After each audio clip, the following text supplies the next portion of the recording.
I like all that stuff. I think it's quite funny. And I remember years and years ago, my husband now, but he was my boyfriend at the time, and he had a bit of a flash convertible. And this is going back years. And we were sitting at some traffic lights, and he had the roof down.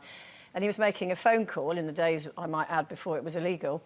And some guy came up on a motorbike on the outside and kind of went, "Oh, you flash so-and-so," you know, swore a bit and was kind of quite rude, and then sped off. And we were like, what brought that on anyway? A couple of corners later along this country road, we come round the corner and he's fallen off his bike. And he's fine, by the way, but he's just kind of lying there going, "Oh, God, yeah." Anyway, my husband pulled up very slowly alongside him and just let it out. And he went, "Do you want to use my phone?"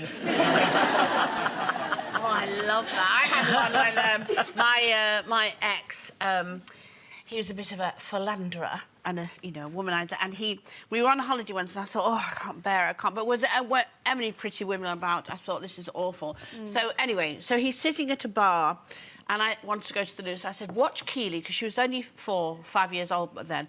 "I've got to go up the loo." And there were some stone steps next to the loo. And at the end of the bar, there was a very, very facing us pretty dark girl, beautiful hair, and behind her was a blonde girl with beautiful blonde hair, and that's all we could see, the most beautiful hair. So I went up to the loo and I kept looking, thinking, is he watching Keely or is he going to make a move on these girls? Because I'm not there.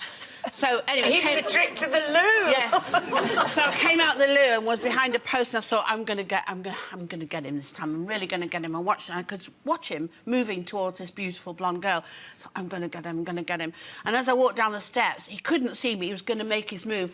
Took his wig off, and it was the girl's husband that was sitting with her, and he was a man, and turned around, and he went, "Whoa!" I nearly fell on the floor. I was like, "Yes, God, thank you." Oh, if only you'd gone even further and actually gone over and sat wish. next to her and gone home and then really got a shot. And then like creepy hands on shoulders. Hello. Have you ever had anything like that?